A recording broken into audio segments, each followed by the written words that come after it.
Hi, folks. Welcome to Song Tripping.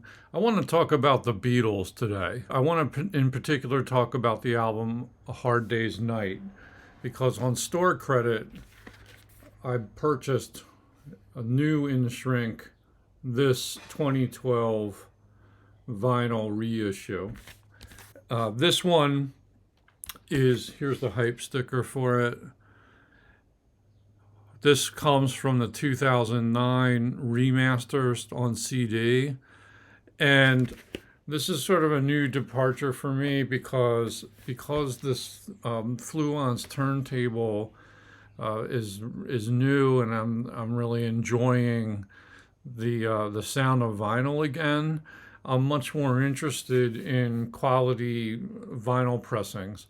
So I thought, okay, we have an extensive Beatles collection thanks to my wife, who really compiled a whole bunch of stuff. Predominantly, it's like Capitol original releases or like reissues from the 70s or 80s. But we don't have this one. We didn't have this one, so we're pretty short on UK vinyl. I wanted to get this for the sleeve, for the track listing. This is a stereo version, which is pretty much the same as this version from the box set that was released in 2009. Okay, so that's stereo. Came from this box. And I want to compare the 2012 stereo vinyl based on the 2009 master to the 2009 CD master, but I also want to compare it to this, the 1987 CD. So anyway, I got this vinyl with store credit from Jupiter Records, and with the improved turntable, I really wanted to hear how this would sound. The vinyl is dead quiet on this. One thing I will mention is there's a Parlophone label. The hole, I couldn't get the hole over the spindle at all. Like, it was such a tight fit that I actually had to kind of go in there with a tool of pliers and just kind of like twist and twist till it just kind of like made it just enough so I could snugly get it on there. That's never happened to me, where I literally could not get the record on or off the the turntable. So that was a little concerning. I didn't know what to think of that. But anyway, it's very quiet vinyl. Like, it's a good quality pressing. This is made in Germany, this one. So no problems on that score. But can we chat for a moment about the quality of the songs on this album? Here's your track list. This was a milestone in the Beatles' career. It was the first Beatles album that consisted entirely of their original songs. John Lennon carries the heavy load here, writing most of the material, and there are just absolute gems throughout here. Hard Day's Night, I Should Have Known Better, If I Fell, and then, there's the great Paul song, some of his finest sounding on the record, like And I Love Her, what a ballad that is. Really like Things We Said Today, Can't Buy Me Love. It's just great song after great song after great song. Just great stuff. Like a lot of even the filler tracks, a song like Anytime at All.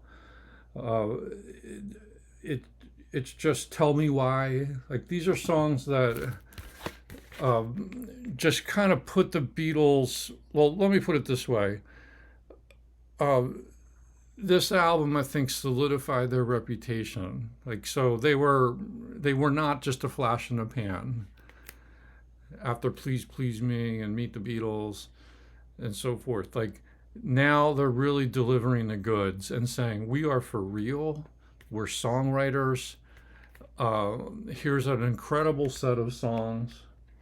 You can't do that, I'll be back, Things We Said Today, like, just on and on and on. It's just a great, great, energetic album.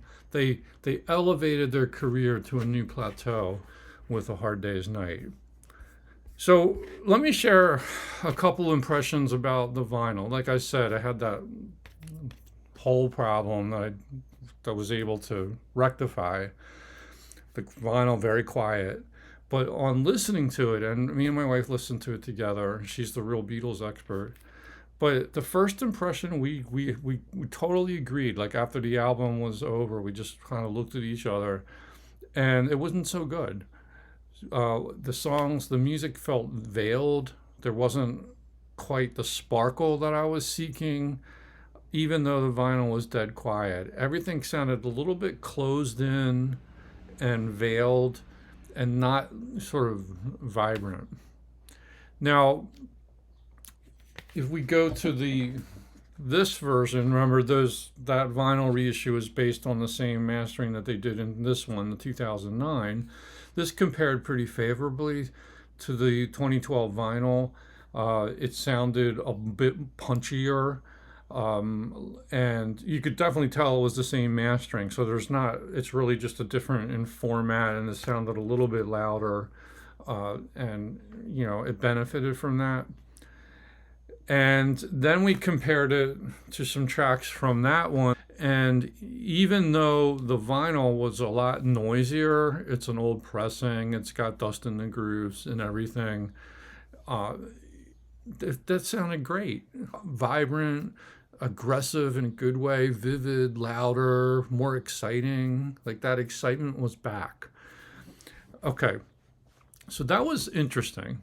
And then a day or two went by, and I said, let's give this one another try. Let's put it back on the turntable and listen to it again. And I goosed up the volume some more. And this improved the sound a lot. Like we both agreed that at louder volumes, it punches harder. You can hear the enhanced bass frequencies and the drums stand out better. It's a much fuller, well-rounded presentation, and we really enjoyed it. We really enjoyed the 2012 vinyl on the second time through. It was dramatic. Sometimes you got to give a record another chance and not bail on it too fast. As I think about the 2009 remaster, it's clear that they elevated the low frequencies and the low mid-range, and they seem to want to tame the higher end. And this does result in a loss of some of the sparkle, but at higher volumes, some of that high end it begins to come back and be more prominent, and it comes back to life more. So now let me turn to this guy, the lowly 1987 CD, right? And we gave that a listen just for the sake of completion. Now, there's some differences here. This one is a mono mix, whereas this one and the vinyl are stereo. Okay, so there is that difference. So I wanted to set that out. And true, the old 1987 just doesn't have that bottom end that you find in the 2009. That is a deficiency, I think, here.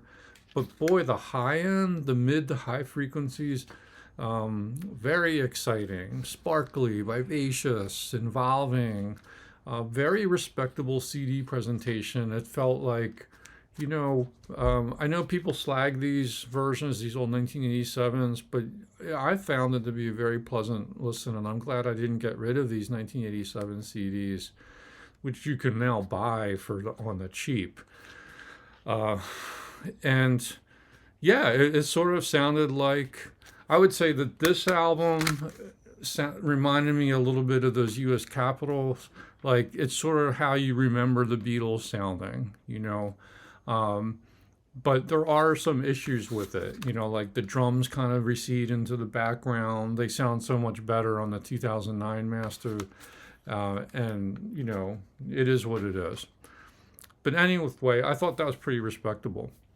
So just to finish up, because this really is the focus, the 2012 vinyl reissue, I think it compares favorably, And if you cannot afford a vintage, clean, great quality old pressing of the album, whether it's like, especially if it's like the UK, which I haven't heard, uh, I think this is a good option. A lot of this is going to depend on your personal taste. If you are not a fan of the 2009 CD remasters, which I'm sure you can stream very easily if you don't have the CDs, uh, you probably won't be a fan of the vinyl because it sounds very similar to that. But I'm glad we have it in the collection. The sound improved when I played it louder. I like the sleeve a lot. It's nice to have that as part of the collection. And I look forward to giving it another listen. And I'm going to slowly maybe get a few more of these Beatles vinyl reissues. The Fluence turntable really makes them shine. So anyway, love to hear your thoughts. Do you have this one, Hard Day's Night stereo, based on a 2009 remaster? Let me know what you think in the comments. Thanks for watching.